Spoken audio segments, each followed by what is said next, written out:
چرا دولت‌ها شب و روز پول چاپ کرده فقر را از بین نمیبرند؟ یک دولت میتواند هر چقدر پول بخواهد چاپ کند. پس دلیل این چیست که نمیخواهد یک بارگی هم بگیره از فقر نجات دهد. $1 امریکایی 69 افغانی شده. ایره کی تعیین میکنه؟ و کسی که تعیین میکنه ما چرا قبول کنیم؟ چه اتفاق در تاریخ افتاد که همه کشورها پولای خود را کنار گذاشته و با پول دلار تجارت‌های بین المللی خودش رو کرد؟ مهمتر از همه چی باعث شد که به خاطر یک کاغذ مردم شب و روز کار کنند و زحمت بکشند؟ سلام، من عبدالله شجاع هستم از چینل یوتیوب فضا میدیا. برای ادامه برنامه لطفاً چینل ما را سابسکرایب کنید و ویدیو را به دوستانی که معلومات میخواهند شریک سازید. جواب همه سوالات این است که پول چیست و چگونه ارزش پیدا کرد. فرض کنید شما یک موبایل دست دومتان را میخواین بفروشین، قیمت از او چگونه تعیین میکنید؟ آیا به چند باید بفروشم؟ در ابتدا قیمت از او ما میمونیم که مثلا ما اینو میخوایم بفروشیم به 100 افغانی. وقتی که به 100 افغانی دیدیم که نفر بیشتر آمد بالا سر موبایل ما قیمت بالا میبریم. قیمت تا زمان بالا میبریم که یک نفر باقی مانه. شاید تا 500 کنیم، باز 550 نفر بانه و باز به همین شکل شاید قیمت 100 افغانی موبایلی که ما ماندیم شاید قیمت از او برسه به 10,000 تا که یک نفر بر آخر باقی مانه. بازار تجارت جهان و ارزش پول به این شکل پیش میره. به همین ترتیب به تمام دنیا قیمت محصولات تعیین میشه که این روش را میگویند تقاضا و عرضه. هر چقدر تقاضا بیشتر شود، عرضه کمتر باشه، قیمت بالاتر میره. مثلا شما در میوه فروشی میبینید یک سیب است، قیمتش کیلوی 200 افغانی و کیله است 100 افغانی. این به این معنی نیست که رنگ سیب خوب است و از خاطر ظاهرش کسی را قیمت نمیخره. نه، تقاضای سیب بیشتر شده و عرضه سیب کمتر است. به این دلیل قیمت سیب بالا میره. یک مثال دیگه بگیم، مثلا در زمستان ها قیمت گاز بالا میره به خاطر که مردم بیشتر از گاز استفاده میکنند. تقاضای گاز بیشتر میشه و عرضه کمتر. به این دلیل است که ارزش خود بالا میبرد گاز. فرض کنید یک شرکت تولید موتر 100 اراده موتر تولید کرده و قیمت هر موتر خود 1,000,000 افغانی مانده. کسانی که پول دارن خب میرن به 1,000,000 موتر خریداری میکنن و کسانی که پول ندارن با بایسکل و یا ترانسپورت شهری مشکلات روزمره خود حل میکنن. یک روز میشه که دولت پول بسیار زیاد چاپ میکنه و به همه پول به دسترس مردم قرار میده و همه مردم میشن اون زمان پولدار. وقتی که همه پولدار شدن، قبلا 100 نفر به خاطر 100 دانه موتر آمده بود که 1,000,000 خریداری کنه، حالا 1000 نفر آمده به خاطر که همه پول دارن. وقتی که 1000 نفر پشت 100 دانه موتر بیاید، باز هم تاجر موبایل چی کار میکنه؟ کار که ما در خرید فروش موبایل مستعمل خود کرده بودیم. قیمت تا زمان بالا میبره که و خریدار فقط برابر 100 دانهش بانه، یعنی که شاید 1,000,000 تا 10,000,000 برسه قیمت موتر. چند سال قبل کشور زیمبابوه هم همین کار کرده بود. پولی بسیار زیاد چاپ کرده بود و به دسترس تمام مردم خود قرار داد به خاطر که بتونه با مبارزه با فقر کنه. ولی این برعکس شد و کشور بدتر برباد شد. برای خرید یک نان باید کراچی پول می‌بردن. طفلا بغل پول تحفه می‌گرفتن چون پول اصلا بی‌ارزش شده بود در کشور و تا امروز هم چنین است. در چاپ کردن پول توسط دولت‌ها فقط قیمت‌ها بالا میره. اصل فایده وقتی است که منابع و خدمات ارائه شود. وقتی یک کشور پول زیاد چاپ کنه، تورم به وجود میاد. تورم به این معنی نیست که فقط به یک جنس تورم به وجود آمده و قیمتی شده. نه خیر، زمانی که تقاضا زیاد میشه و عرضه کم، آن وقت است که تورم به وجود میاد. اگر درست ببینیم، تورم زمانی به وجود میاد که پولی که شما نزد خود ذخیره دارین پول شما کم شود. مثلا اگر تورم 5% باشه، به این معنی است که شما چیزی را که فعلا میخرین 100 افغانی، قبلا اون رو میخریدین 95 افغانی. به این معنی است که حالا 5% تورم آمده. اگر شما در تاریخ ببینید میفهمید که چگونه سالهای سال قیمتی جیبهای مردم را خالی کرده است. همین دلیل است که مردم در جاهای مختلف سرمایه گذاری میکنن. اگر شما هم میل دارین که در جاهای مختلف و با روش‌های درست سرمایه گذاری کنین، در اینستاگرام من که در پایین ذکر شده پیام بدین تا من برای شما راهنمایی درست کنم. خلاصه از هر طرفی که ببینین همه چیز به تقاضا و عرضه تعلق میگیره. از اینم که مهمتر این است که پول چیست. همه چیز را فقط یک مفهوم خواهد فهمید. در همه کشورهای جهان چرا کسی به شما تا که برایشان کار انجام ندید به شما پول نمیده؟ در همه کشورها چرا کسی به شما پول میده؟ زمانی به شما پول میده که شما بر از او یا چیزی را ارائه کنید یا خدمات را ارائه کنید و یا زحمت بکشید، آن وقت است که بر شما پول داده میشه. اگر در یک دفتر شما کار میکنین، تا زمانی که وقت خود نگذرانید و به دفتر ارزش ندین، دفتر برای شما معاشی نمیده. یا هم به همین شکل دیگر بزنس. یک دکاندار هم وقتی از شما پول میگیره، برای شما یک جنس که شما به اون نیاز دارین برای شما ارائه میکنه. پس پول میدانین گفت که پول خودش یک ارزش است. در طول تاریخ ارزش انواع مختلف داشته که در گذشته ها مردم داد و ستداد خود را با خلجات و گاو و گوسفند اینا انجام میدادند. به مرور زمان مردم به چیزهای علاقه‌مند شدند که به دراز مدت خراب نشه و از بین نره و ارزش بالایی داشته باشه، مانند طلا و نقره. وقتی شد که انتقال طلا در سفر و تقلب در طلا برای مردم نگرانی به وجود آمد و نگاه کردنش جنجالی تر شد و دولت‌ها یک گزینه‌ای را در اختیار مردم قرار داد که دیگر در آن مجبور نبود مردم که با خود در سفر طلا را عمل نقل کنند. شما طلای خود را به دولت بسپارید، دولت به شما یک رسید میده و شما به فکر آرام میتونید تجارتتان کنید و از انتقال طلا و تقلب در طلا در امان باشید. به مرور زمان همین رسیدی که دولت میداد اما تبدیل شد به پول کاغذی. در حقیقت پول کاغذی هیچ کدام ارزش نداره، فقط یک کاغذ است. این کاغذ وقتی ارزش پیدا میکنه که دولت به شما وعده میدهد که این کاغذ در هر گوشه کشور برود آن مقدار روی آن نوشته شده است ارزش دارد. یک پول کاغذی و یک کاغذ عادی فرق دیگه نداره، فقط فرقش این است که در روی پول دولت امضا کرده که دارنده این مقدار پول با 1000 افغانی با ارزش 1000 افغانی در سراسر کشور نزد ما اعتماد دارد و مردم به اعتماد دولت و وعده دولت او را نزد خود یک چیز با ارزش نگاه میکنند. در داخل کشور مردم با اعتماد با دولت با پول کاغذی تجارت خود شروع کردند، ولی در خارج از کشور چی کار میشه؟ مثلا ما میریم به کشور چین، میخوایم یک چیزی را از اونجا خریداری کنیم. آیا با اونا میگیم که این کاغذ سرخ رنگ ما 1000 افغانی ارزش داره، توی رو بگید و برای ما جنس بده؟ او خب به این وعده ما اون نیاز نداره، او از خود وعده دیگه دولت خودشان داره. او چرا با بالای پول ما اعتماد کنه و ما چرا بالای یوهان از اونها اعتماد کنیم؟ فرض کنید ما پول یوهان چین گرفتیم، وقتی پول بگیریم چی کار کنیم؟ پول زمانی به ارزش پیدا میکنه که قبول شده باشه، ولی به کشور خودشان قبول شده بود، پول ما به کشور خودمون قبول شده. همه کشورها به یک مشکل مواجه بودند که یک پولی وجود نداره که همه کشورها بتوانند به او اعتماد کنند. فرض کنید شما از کشور چین یوهان گرفتین و آمدین به دوباره به یک سفر دیگه به روسیه رفتین. روسیه میگه من یوهان چی کنم؟ من کار ندارم، شما باید به روبل من خریداری کنید. به این معنی است که مردم به مشکلات بسیار زیاده مواجه شدند. در این صورت پول هر کشور در کشور خودش کار می‌آید، چون هیچ پولی وجود نداشت که همه کشورها با او اعتماد داشته باشند و بتوانند در سراسر جهان با او پول تجارت کنند. او وقت بود که همه کشورها به طلا و نقره اعتماد داشتند، ولی نمیشد به خاطر تجارت بودجه‌های طلا و یا نقره را با خود عمل نقل کنند از کشور به یک کشور. به این خاطر استاندارد طلا به وجود آمد. استاندارد طلا چی بود؟ واحد پولی هر کشور را به طلا متصل کردن. متصل کردن واحد پولی با طلا چیست؟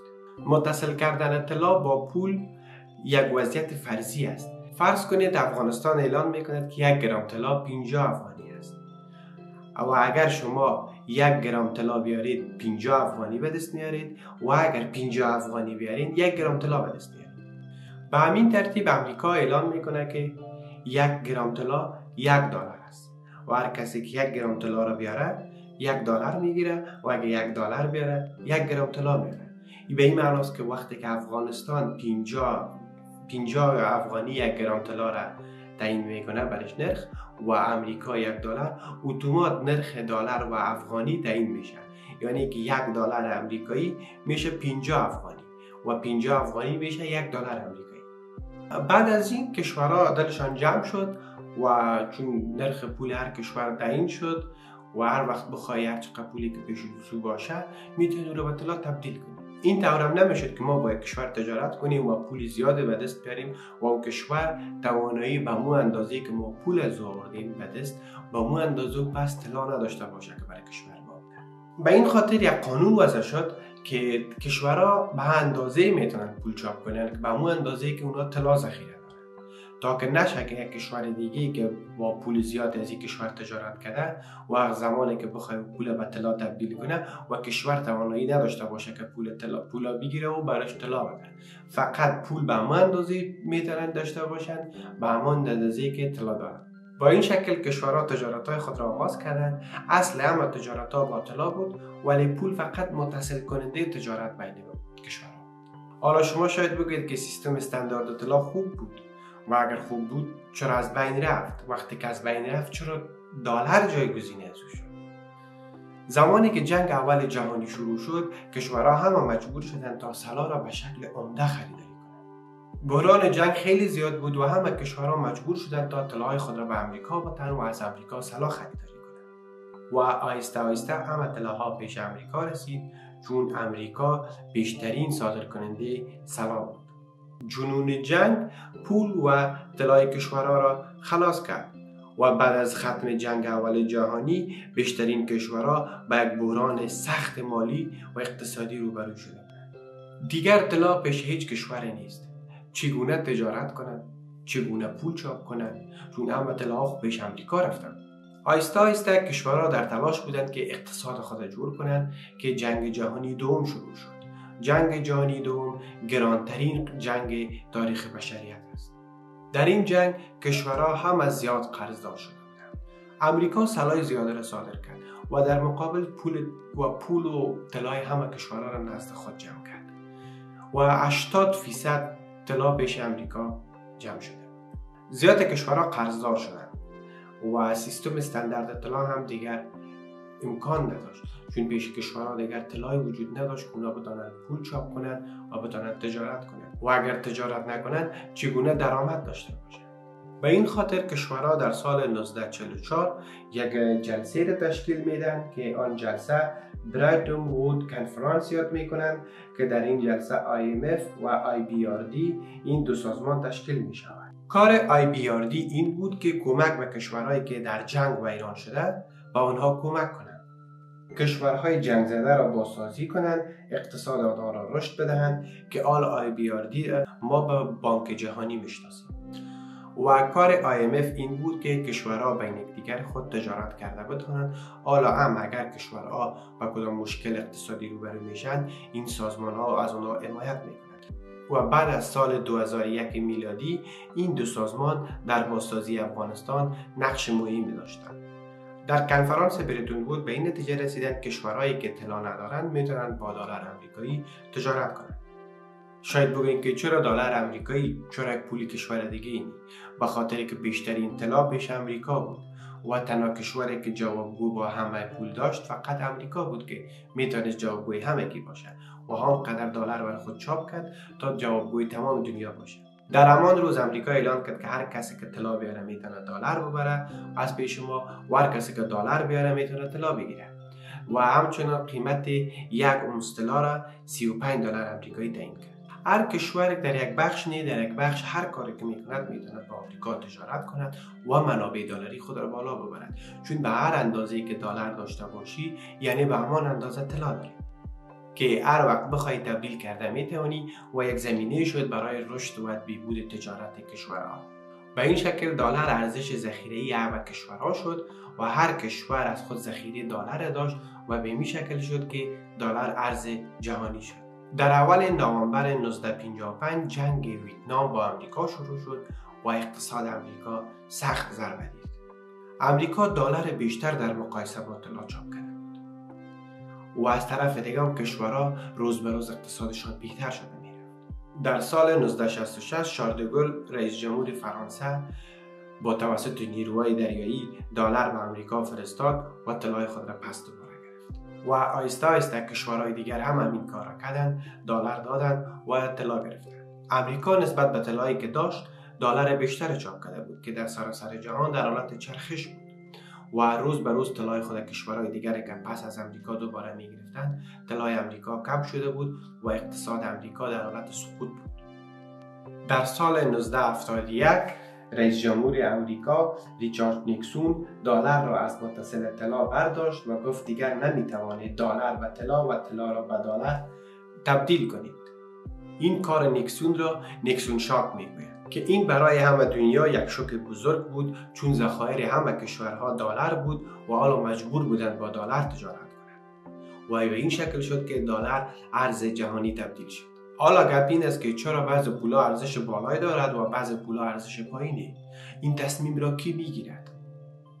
در سال 1947 یک دلار آمریکایی معادل به یک افغانی بود و امروز یک دلار آمریکایی 69 افغانی است. این تصمیم را کی میگیرد و چرا ما باید قبول کنیم؟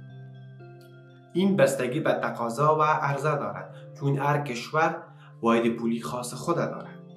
اگر شما بخواید کالا و یا خدمات را از یک کشور دیگه بگیرید، باید در ابتدا پول آن کشور را خریداری کنید. و اگر شما در یک کشور دیگه سفر میکنید، اول باید پول خود در صرافی تبدیل کنید به پول از او کشور.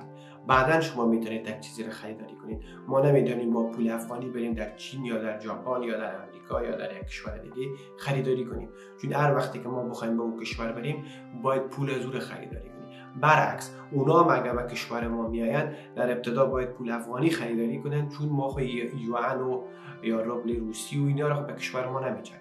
اونا باید پول افغانی خریداری کنن و ما به کشور از اونا که بریم پول از اونا را خریداری کنیم.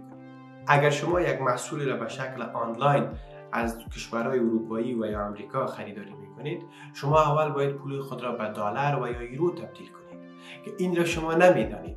بانک این کار را اتومات برای شما انجام میده.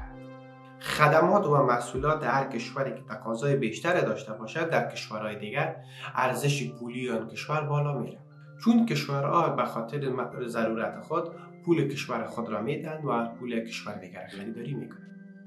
به این معنی است که تقاضا در آن کشور افزایش یافته. وقتی که در یک کشور تقاضا بالا بره، نرخ اتومات بالا میره. اگر یک بسته نان در افغانستان 10 افغانی باشد و همان برند در امریکا 20 دلار باشد و اگر بخوایم نرخ ارز را محاسبه کنیم، یک راه بسیار ساده است که 10 بر 20 را انجام میدیم. تبدیل کردن ارز انواع خاص دارد. مثال نان را که ما بیشتر گفتیم، این را میگویند که floating exchange rate، تبدیلی شناور نام دارد که در این نرخ بر اساس تقاضا و عرضه تغییر میکند. دوم fixed exchange rate، تبدیل ثابت است که برخی از کشورها ارز را بین خود تعیین میکنند، مانند نرخ ثابت بین امریکا و عربستان سعودی که 1 دلار برابر 3.75 ریال سعودی است که در تقاضا و عرضه این کار ندارد. سوم managed exchange rate، تبدیلی مدیریت شده است که در این یک محدودیت وجود دارد. فرض کنید نرخ تعیین کردیم که بین 3 الی 5 در تقاضا و عرضه خود تبدیل میشه، ولی هیچ وقتی از 3 پایین نمیشه و از 5 بالا نمیره.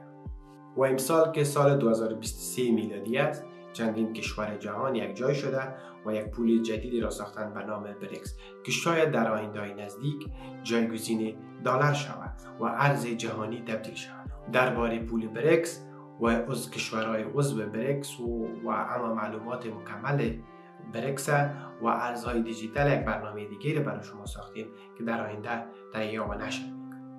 تشکر از وقت شما که این برنامه معلوماتی را تماشا کردید. برای برنامه‌های آموزشی و معلوماتی دیگر لطفاً کانال یوتیوب فضا میدیا را سابسکرایب کنید و با دوستانتان نیز شریک سازید.